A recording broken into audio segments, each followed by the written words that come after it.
Hi, I'm Chuck Gibson. This is Loveland Beacon Talks.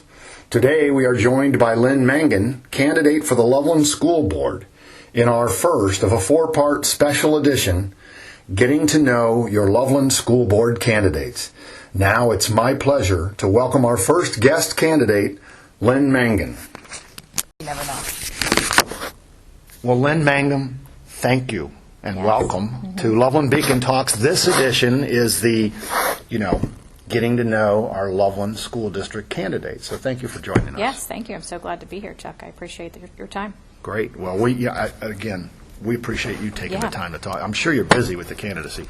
But first question, and again, it's getting to know your candidates. So my first thing for you is tell the people, so who is Lynn Mangan? What's your background? Yeah, that's great. Thumbnail sketch. Yes, yeah, sure. So my husband, Pat, and I, we moved to Loveland 27 years ago when we were expecting our oldest son, and we have 4 sons. 3 have already graduated. All of our kids have gone to Loveland their entire school age. Our 3 oldest have graduated from Loveland, and our youngest is a senior. And we're still here. We're close to that empty nester stage, but we also have, my mom lives with us. She's lived with us for the last 7 years. So longtime Loveland residents, very passionate about our community and the kids of our community and setting our kids up for success. From a career perspective, I have always been in the software world. Well, I was going to say, and you're not just a mom and a wife. You've been a professional. Yes. So I've been a business executive.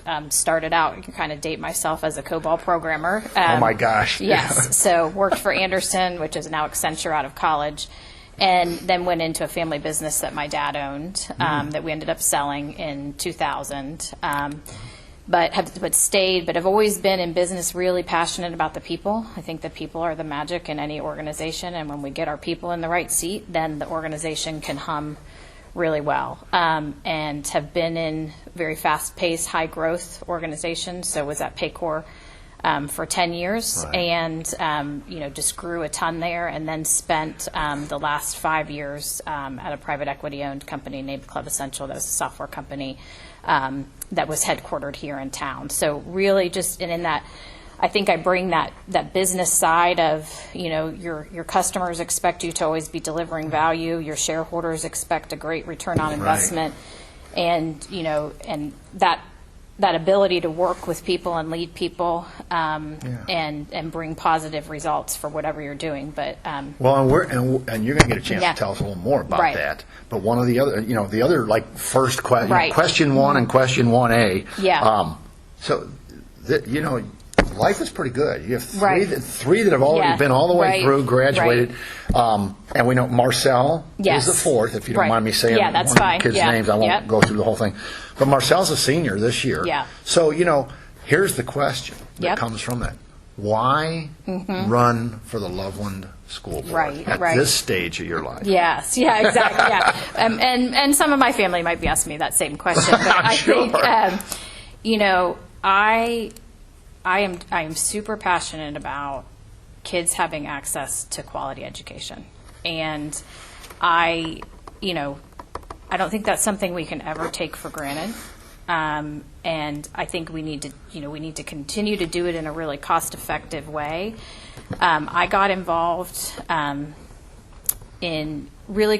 always been a parent that's volunteered in the district, but I've done it kind of because I would travel for work quite a bit, and I was working full-time.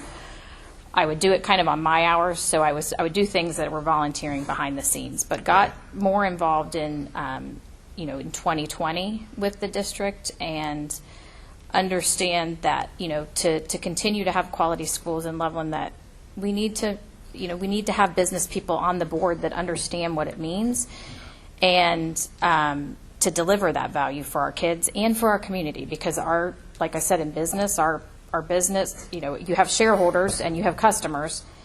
Our community are our shareholders, and I want to continue to be able to deliver that high value, quality education for all kids. And I worry about the competitiveness, making sure that our children, when they walk across that stage at graduation, that they are walking out competitive in whatever their path may be. I got you. And so I have more time, not a ton of time, but it's something I care about deeply. Well, that's a pretty good reason to say. I mean, I'm not going to ask you, what are some good reasons why you shouldn't? The family will tell you that. Yeah, my husband will tell you that. That's fine.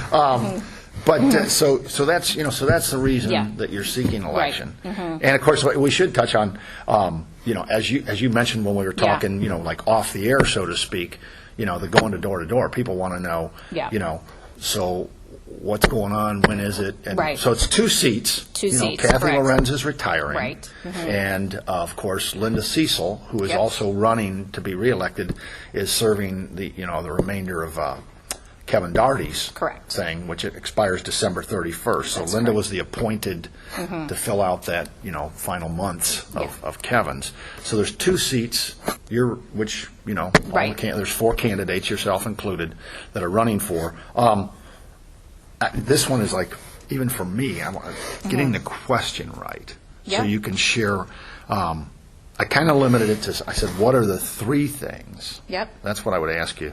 That you bring, you started to touch on that. That's why I said we're going to get to that and let you talk a little bit. But the 3 things that maybe you bring or that qualify you to be a member of the Loveland School Board, what would you say those are? Well, when I think about the 3 things that I want to bring and that I'm passionate about is that the first is, I've already mentioned it, is the focus on a quality education and keeping our students competitive. Right. And access to a quality education for all of our students. And so no matter where their path is taking them, that we are just relentless in making sure that we are focused on the kids and keeping them competitive for whatever their path may be. And I know that in any organization, we have got to focus on the foundation. And so, I feel like we hear a decent amount in the community about what's happening at the high school level. There is a lot of great things happening in the early stages, and that the preschool, the kindergarten, the first grade, and making sure that we keep a focus on the foundation and setting our kids up for a really strong foundation. I'm a person that, anybody that I've worked with will tell you, Lynn is always like, tomorrow can be better than today. And, I like that. Yeah, and that's the passion that I bring in. I'll bring to the school board, that we can be better tomorrow than we were today. Well, that's going to be one of the questions you're going to hear in a minute as we talk. But as you're talking right now about these 3 things that are passionate, so what are the things in your history, your personal history, that have set you up well to help move forward with that passion as a member of the school board? Right. If that makes sense. Yeah, it does make sense. Well, and I think it goes to the other two pillars. So one is fiscal responsibility. So I in my career as an executive, I have stood, I'm the one that's in the boardroom with, private equity ownership or publicly traded ownership or family ownership. I've been in all 3 of those scenarios in my career. Right. And I am a person that really believes that there's no surprises.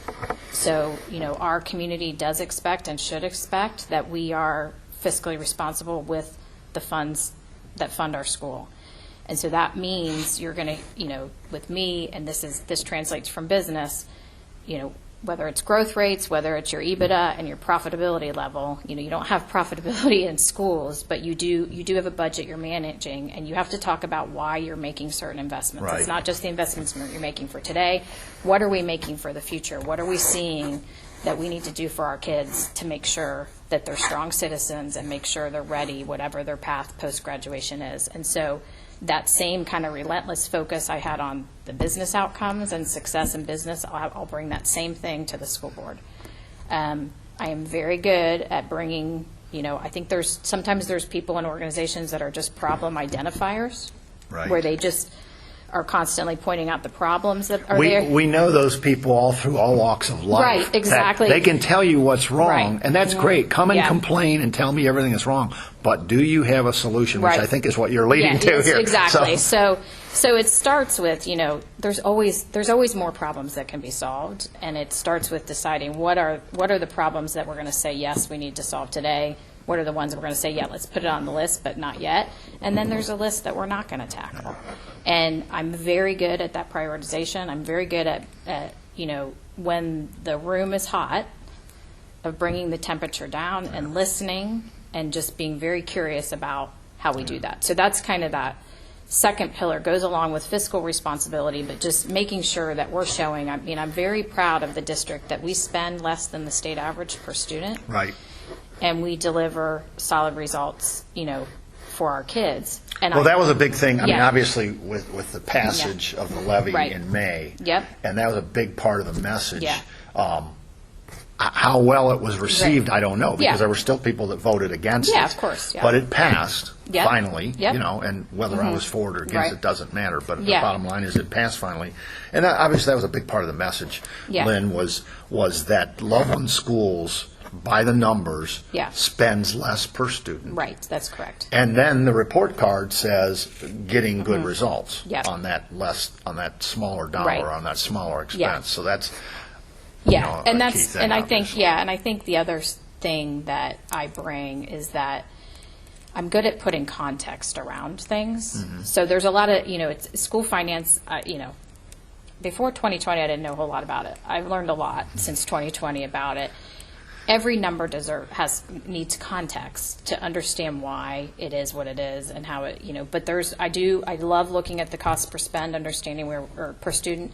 I like looking at the student growth index and saying, because the student growth index isn't just looking at it in aggregate. Because I can look at my 4 kids, for example, and some of them love math, and another one is more musical, and another, they have different, and it's, so their growth is going to look different. But we want that growth index is looking at each student and saying they're here today, are they improving tomorrow? Right. And that needs to be our focus, is that each child is moving forward and being curious about what problems they like to solve in the world. So, but then the third pillar is really connecting community. The school is a community asset. It is a community asset, and it also, our kids we have a culture of our kids giving back into the community. I was talking to my next door neighbor's little girl at the bus stop, and she had a bag full of socks, and I asked her what they were for, and she said they're for the homeless people. Our kids, connecting them to our local nonprofits, connecting them to businesses, and by nature, I said at the beginning, I love people, and the ability to connect our kids and our staff at our schools are an asset, and our community, that's just critical that we continue to keep that.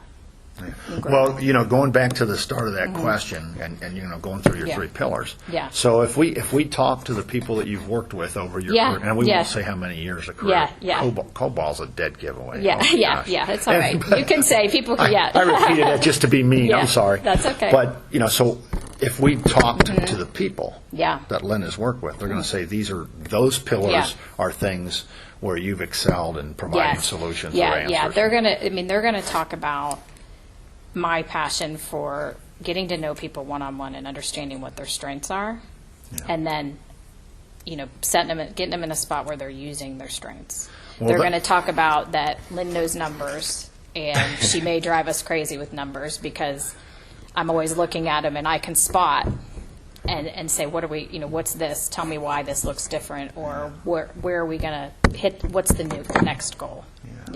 Well, numbers and communication, both of which you touched on as part of your 3 pillars. That connecting, I really love that. Connecting, really, not just connecting with community, but connecting with people and understanding what's going on in the outside world, because the school can become, and education years can become an isolated place. This is what we think the world's like, and there's a whole lot more going on outside of the classrooms. Right, absolutely. And off of the playground, as it were. So what you said in those 3 pillars become part of the answer, I'm quite certain. So what are the top 3 priorities, would you say, for improving the Loveland City School District if you become a member of the board? If you're elected, if you win election, what are those 3 priorities for you? I think so. Look, there's a national and there's a local challenges, I think, with just public education. And so I think, that's kind of overriding the 3 things I would say. I think one is we have got, and safety over, staff and student safety overrides everything I say. that's unfortunately become something that over the years has changed. And so I'm happy with what I see our district doing around maintaining student safety and staff safety. But the three things I would say are, one is continuing to focus on student growth. And student growth is not, I haven't touched on this, but student growth is not just academic student growth. Right. Our kids need to be at school and feel like they're safe and feel like they're accepted and they're ready to learn. And that, those words, safety and acceptance, are hard. Well, I'm glad you're touching on that a little bit more in detail right now, because you did sort of touch on student growth, and I was going to ask you, well, define what that is. Yeah. So go forward with that definition. And I think it's teaching. So academically, yes, but right. I'm not somebody that you're going to hear say that it's only about math and science and reading, writing, and arithmetic. It is about, I do think that the experiences that the kids get through music programs, through arts programs, through whatever athletic, whatever extra robotics, whatever it might be, those create young adults that are ready to go out in the world and be productive citizens in whatever their career may take them. We do, the little girl next door dropped off a note, and she in second grade was nominated to the kindness committee in her second grade class, and she came home and took that responsibility, and she on her own left notes that she drew little things that said care, respect, responsibility. And I've only lived in where I'm living right now for 3 months. She doesn't really know me, but she put it on our front porch. Yeah. And our kids need to know what kindness means. Our kids need to know how to deal with conflict. They need to be good, constructive team members. We're all working in team environments wherever we are, whether we're volunteering or whether we're People need to know, so we're talking here now, and it's not a video. Right. So when the people are listening to it, they need to know Lynn is smiling when she's sharing this story, because, it is something that you feel emotional. Oh, absolutely. So especially, and when you see that a second grader is like 7 years old, 6, 7 years old. So. Right. And when I went over and thanked her, she's cutest little girl, shy. Even though she had the courage to leave it on my front porch, when she was talking to me, her head was tilted to the side. She was afraid to look at me, but that's okay. She's, but teaching our kids, and so the things, I volunteered at the schools. I was just at a Tigers Inc. Event, and these young, juniors and seniors in high school are talking about what their paths are, and them being curious learners. So that they really pay attention to, I'm not doing what I'm doing because somebody next to me is doing it. It's because I have an interest in it, and tapping into that. So that student growth is one. Right. The two. The second is, is financial stability of the district. Yes, with the levy passing, that, gives some breathing room. However, we need more diversity of funds into the district than we have today. The state, I worry about the state funding. I worry about federal funding. You and I had an exchange on that right after the passage in May. Yeah. And I wasn't trying to be snarky, but we all know that the state, frankly, is not doing its job properly funding public education. Yeah. And so, anyway, I'll let you continue. But we know that's one part of And it's good to hear you say diverse funding. Right. And I've had those conversations with not only, but going back to 2019 with Amy Krause, going back to I just went blank. Who followed Amy as the interim? Brad Nevin. Brad Nevin and I talked at length about that, and certainly Superintendent Mike Broadwater and I have had more than one lengthy conversation. It's Do you want higher taxes? Yeah, nobody wants higher taxes. I mean, come on. I mean, it's so it's nobody wants. But we've talked about that diverse funding too, and how business, and I think people don't understand that there are rules. Right. That's one of the things. I mean, Amy Krause, Dr. Krause opened my eyes. As you said yourself, you learn more about how the dollars and cents of schools. Opened my eyes, and I think people listening right now need to know that that's a great thing. Let's talk about diverse funding, but there are rules. There are rules. Certain things can't even. You can't go to General Electric in Cincinnati and say, "Hey, and they can't just give it. There's rules that say how money has to come in. And I do think there's still a lack of understanding. Like, we have a lot of family in Pennsylvania, we have family in Indiana. You know, those states, they do adjust. My old boss, he saw that I was running for school board, and he jokingly said, "No more taxes, Lynn." And I said, "Yeah, I know." He goes, "Doesn't that just automatically happen when you get your new property valuation?" And I said, "No." I said, "Ohio is different. Yes, there's the inside millage portion, but I said it's not."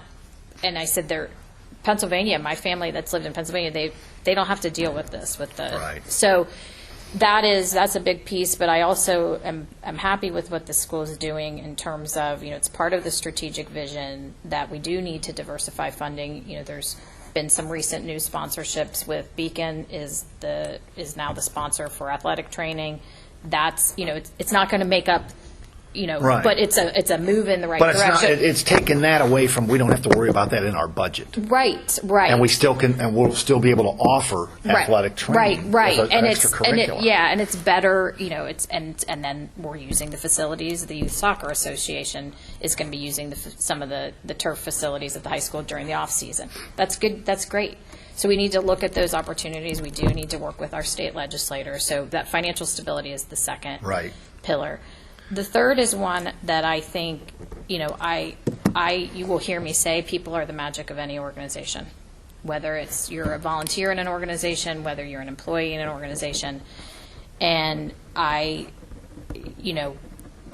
we're not having a problem hiring teachers, but I think always if you don't pay attention to the staff in your organization, then you are going to have problems. So I think making sure that both at the administrator level and at the teacher level and at every level, from bus drivers to our paras to our lunchroom workers, staff retention and development is something that in any organization, if we're not talking about the people, it's the teachers and it's the entire staff that makes the magic happen for our kids. And it's, and I see our staff, whether it's I see staff at a buddy walk for one of our students, or I see staff working with local nonprofits and businesses, but that keeping a focus on staff retention and development is my third pillar. So 1, 2, and 3, student growth, Yep. financial stability, and, Yep. and looking at the different ways to make Yeah. that happen. The same Yeah. thing goes for student growth, the different Yeah. ways to make Right. that happen. Yeah. And it's not just,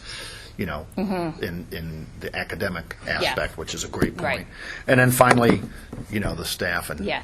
teacher. And I would say overall, it's an overlaying that I talked about safety and I talked about, just the value of public education. It's communication flows through all of that. We Right. need to be communicating so that there aren't surprises, even when it's bad news that we have to deliver. If it's good news and bad news, no surprises. That's the other thing my team would always say. My kids would probably say too. Like, Mom wants to know, even if it's not good news, let's talk about it so we can figure out what to do. Yeah. Mm-hmm. That's a tough one. It is a tough one. Yeah, it is a tough one. It's never fun to deliver, our mistakes, so to speak, or bad news from whatever reason. Right. Last question. Yes, sure. This is the best one for you, right? Okay. Are you ready? Yeah, I'm ready. Okay. Let's go. So why should Loveland City School District voters choose Lynn Mangan? Yeah. Well, listen, I think I've lived here for 27 years, and we've raised our kids, and I am here, and I'm super passionate about the community. I do believe that my business expertise is something that separates me from other candidates, and leading large, being an executive in large organizations with hundreds of people, and a passionate focus about the kids and providing that quality education. I'll also give you a fun fact that Election Day is my birthday, so it's November 7th. So, good luck. Happy birthday. Yeah. But I think, I think a question, that somebody asked me a few weeks ago is, what are you doing now? What are you doing now before you're elected? Yeah. And, I have always been active, with, volunteering for my kids' things, but, for the last 3.5 years, I have been very involved, whether it was the Board Planning Commission, whether it was the levy, whether it's with things like Grant Us Hope for Hope Squad, whatever, that's where I've spent my time, and you'll continue to see me spend my time in those priorities. Well, and for the listeners hearing this right now, as a member of the media, I know that. Right. And I'm kind of glad you mentioned it, because people do need to know you have been. I know it because I see the emails and the press releases and things that have come, from Lynn Mangan. So, folks, Lynn has definitely, she's not lying. Right. She's been active and busy. It's up to you to decide. Right. You've heard Lynn now. Hopefully this has helped you. Lynn, share a little bit of your story and let the people get to know you. And for those of you listening right now, hopefully this has been an opportunity to get to know Lynn. Yeah. And it certainly has for me. Yes, thank you, Chuck. I appreciate your time. Thank you for coming on Loveland Beacon Talks. Until next time. That was Lynn Mangan, one of 4 candidates for the 2 open seats on Loveland School Board. You can learn more about Lynn's campaign online at www.manganforloveland.com. Listen again next time as we welcome another Loveland School Board candidate on this special 4-part series, Getting to Know Your Loveland School Board Candidates. I'm Chuck Gibson saying thanks for listening here on Loveland Beacon. Loveland Beacon Talks is a presentation of Loveland Beacon Digital Media and Gibson Communications, LLC.